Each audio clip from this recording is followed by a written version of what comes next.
Welcome back, Sebastian here. Well, what an absolutely bonkers race that was. So we'll start at the beginning. So it was Sainz on pole with Russell second alongside him. It was decided before the race that Stroll would not start the race. Bit of some ill effects from yesterday's crash, and obviously a lot of damage to the car as well. And it was also announced that Zhou would start from the pit lane. Most drivers were opting to start on the medium tire, but Leclerc decided to start on the softs, and Red Bulls went really aggressive on the strategy, starting on the hard tire. Turn 1, Hamilton basically skips the chicane and he's up to P3. Basically got pushed a little bit at turn 1 by, I believe, Russell or Norris, and then basically just skipped the chicane, but he had to give those positions back. Leclerc was up to P2 after getting a really good start on those soft tires, and Tsunoda drops to the back after getting tapped by Perez. It looks like he got punctured and he basically just retired the car down at the bottom of an escape road. We also got a very good battle between Ocon and Magnussen on that opening lap. Lap 2, Russell gets ahead of Hamilton. Basically, he gets let past team orders because otherwise Hamilton has a good strong risk of picking up a penalty. Lap 3, Zhou decides to do something different and pits for hard tires. At this point, this is when Hamilton was under investigation, so he gave back the remaining place that he took, letting Norris pass through. Verstappen starts to make a charge to the field. He gets past Hulkenberg for P9 at turn 13, and a couple laps later he gets past Magnussen for P8, the next corner, turn 14. And at this point, lap 9, a couple laps later, Verstappen was starting to catch up to Ocon, so still showing really good pace on those hard tires. Lap 11, Sainz comes on the radio saying, "I can go forever on these tires," saying that he's really just managing the pace. And because overtaking is so hard here, and because the pit stop window is so important, drivers generally drive a lot slower than they can, just to make sure that they have that extra pace in the tires during the pit window. Lap 16, Ferrari's basically negotiating strategy with Leclerc and Sainz, both of them trying to figure out how to make sure that they can win the race. And at this point, this is where Verstappen stopped gaining on Ocon. Either the hard tires started wearing out, which is very unusual given everything we've seen with the Red Bull this year, but that's effectively what happened. He was starting to lose ground on Ocon in what should be a much slower car. Lap 18, Piastri's engineer comes on the radio saying that we might have rain in 5 minutes. There was some rain on the radar, but it was, I think it must have passed the circuit. Lap 19, really big turning point in the race here. Sargent hits the wall at sector 2. Tough break for him. That's definitely something he didn't need at all this weekend. Trying to prove himself for his seat next year. And just think based on what's coming out of Williams, it shows that I think there is some pressure on him to perform this year. He breaks his front wing and there's just debris basically going everywhere because he's dragging his front wing along under his car. Very high risk of puncture, so I do think the safety car, or at least a virtual safety car, was the right call, just because you don't want to have someone get a puncture and have a very dangerous crash. But that being said, it absolutely wreaked havoc with one team's strategy today. Leclerc, basically everyone decides to come in for the pits because it's really the best time and you save so much more time coming in under the safety car. But Leclerc has a slow stop, what looks like a slow stop. The team had to hold him in the pit box to let let Russell and Norris pass through, so he drops down a couple positions. So unfortunate for him, but that's what happens when you have two drivers very close together on track. Red Bull decide to stay out, so they stay out and they come out second and fourth after the safety car. Let's see, Alonso then had a moment as well coming into the pits. He crossed the pit entry, which is something you can't do, it's dangerous. So he was under investigation and he received a 5-second penalty for that. Let's see, so then right afterwards, lap 23, the safety car ends. And we get lots of action at the front. Hamilton overtakes Leclerc for P6. Leclerc made a bit of a mistake, goes really wide on one of the corners in sector 1, and Hamilton just breezes through. Russell overtakes Verstappen for P2, so the tires showing that the Red Bulls just don't have the pace to keep the tires over. And I know with the other teams having pit on fresh hard tires, the tire delta was absolutely massive, so they were able to overtake the Red Bulls quite easily. and Norris gets past Perez as well for P4. Following lap, Hamilton overtakes Perez for P5, and Norris overtakes Verstappen for P3. Lap 27, Magnussen was given a black and white flag for driving off track, and Hamilton gets past Verstappen for P4. Following lap, Verstappen's day continues to get worse. It gets overtaken by Leclerc for P5. And for Red Bull, you know that safety car was an absolute worst case scenario. You don't want the drivers to, on the other strategy, having something, basically a massive advantage handed to them through a safety car. If anything, you want it to be the other way around. They have to take all the pain pitting under green flag conditions, and you get the safety car to help you. But basically, it meant that Red Bull strategy was basically absolutely toast, and that their drivers had a lot of work to do to get any points today. Let's see, yeah, so lap 29, Alonso skips turn 1. I think around this point, somewhere around there, he was coming on the radio saying the car was undrivable. So both Red Bull, both Aston having really, really tough weekends. Lap 34, Verstappen continuing to drop back from Leclerc, doesn't have any pace. Lap 35, we got a really nice duel between Magnussen and Gasly on track. That was good to see. Magnussen then goes off track and drops down to 14th. It was noted for forcing a driver off track, but they showed on the replay that Magnussen basically just went off on his own. Lap 37, Ocon gets past Alonso. Really good move there by Ocon during a battle between Alonso and Perez. So the three of them were having a nice three-way battle, and Ocon manages to get past Alonso there. And then, yeah, for P8 there. Lap 39, Red Bull start preparing for pit stops, and Ocon overtakes Perez for P7 just before he enters the pits. Same lap, Alonso passes Perez as well as Gasly. So Perez is just losing time, just like Verstappen. He pits and he comes out 18th, which is at this point dead last in the race. Lap 41, Verstappen pits as well, comes out 15th, a little bit better.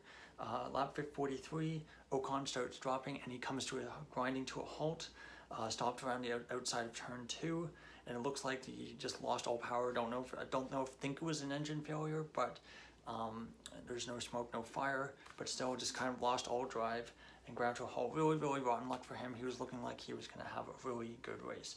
And this brings out the virtual safety car.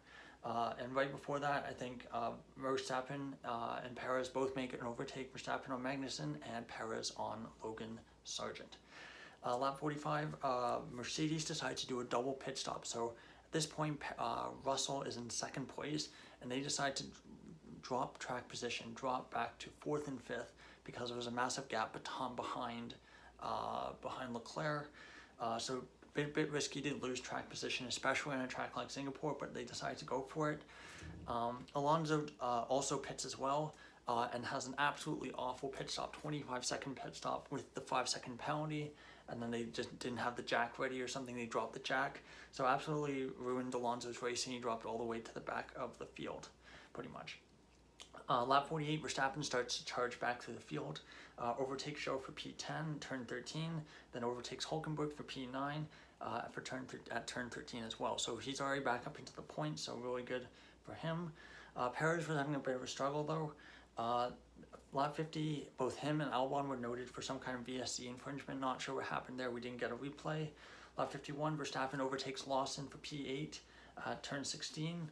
Lap 52, Albon overtakes Zhou for P11. Lap 53, Perez overtakes Zhou for P12. And Bottas basically stops at sector 3 and retires the car. Managed to get it down the escape road similar to Tsunoda at the start of the race, but basically no, I think a brief yellow flag, but no virtual safety car or safety car. Russell then, showing that the Mercedes strategy actually looked like it might have some potential, overtakes Leclerc at turn 15 and moves himself up to, he would have moved up to P3 at that point. Albon overtakes Hülkenberg for P10, and Perez also gets past Hülkenberg as well. Lap 54, Hamilton overtakes Leclerc P4, and lap 55, Verstappen overtakes Piastri for P7. A couple laps later, overtakes Gasly for P6. And at this point, Lawson's dropping tons of time. He was at one point, he had like a 5-second gap over Albon, and he basically just lost it in a couple laps. So Albon really struggling with the tires, understandable, really, really tricky circuit, really tricky conditions. basically first time out at Singapore. At this point, we basically on track what looked like a battle for the lead of the race. Top four very, very close, basically a second and a half, 2 seconds separating them. So nose to tail, really good action. Even though there wasn't really any overtaking, it's still great to see, really welcome change from previous races where we've just had Verstappen win by, 20 odd seconds. We get yellow flag in sector 2, and Albon was stopped and he starts dropping down the field. We didn't really get to see what happened, but it turns out that him and Perez were noted for causing collision, so maybe some contact there by Perez.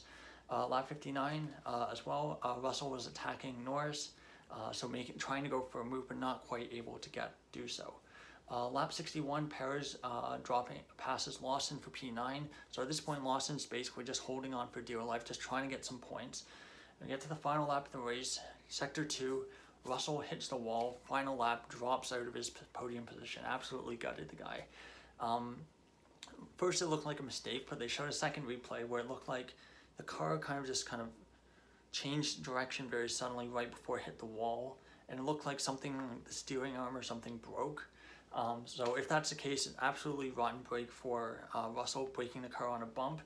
If it wasn't a mistake, it's also really unfortunate, but still, I think you'd rather have it be, if you're Russell, you'd probably rather it be a car failure than a mistake on your own part. But really high drama at the final lap. Sainz crosses the line, first Ferrari driver, first non-Red Bull win this year, first Ferrari win since the British Grand Prix last year, which of course was Sainz as well. So finally breaks Red Bull's winning streak, dating all the way back to basically last year's Abu Dhabi Grand Prix. So really great, I think, for the sport overall as a whole that we get a different race winner. It would have been cool if Red Bull won every race of the season, just statistically and for the historical reasons. But at some point I was starting to be concerned that me creating this channel caused Red Bull to never lose a race again. But nonetheless, here we are. So let's go through the result of the race. So first Sainz, first win of the year, second win of his career, absolutely epic result for him. Second Norris, I think he'll be really happy with that. Third Hamilton, I think happy as well. Fourth Leclerc, fifth Verstappen. Somehow Verstappen got all the way up to the back of Leclerc by the end of the race, not sure how that happened. Sixth Gasly, seventh Piastri, eighth Perez, ninth Lawson, first points in Formula 1, absolutely great result for him, especially at a very, very tricky track like Singapore. 10th Magnussen, I think great result for him. He's looked really good this weekend, especially given Haas's challenges in the race. 11th Albon, 12th Show, 13th Hulkenberg, 14th Sargent, 15th Alonso, 16th Russell, and your 3 retirements are Bottas, Ocon, and Tsunoda. And of course, Stroll never started the race. Now looking at our championship standings, Verstappen extends his lead over Perez, not by as much as we would normally expect, but 374 points. Second Perez 223, third Hamilton 180, fourth Alonso 170. So Hamilton gets past Alonso for third in the championship. If Red Bull's struggles continue from here, I do think we might have a chance of a fight for second in the championship between Perez and Hamilton. Fourth, fifth, Sainz 152 points, great for him. Sixth, Leclerc 123. Seventh, Russell 109, and eighth, Norris 97. Only 12 points behind Russell, so there could be a battle there towards the end of the year. Ninth, Stroll 47 points.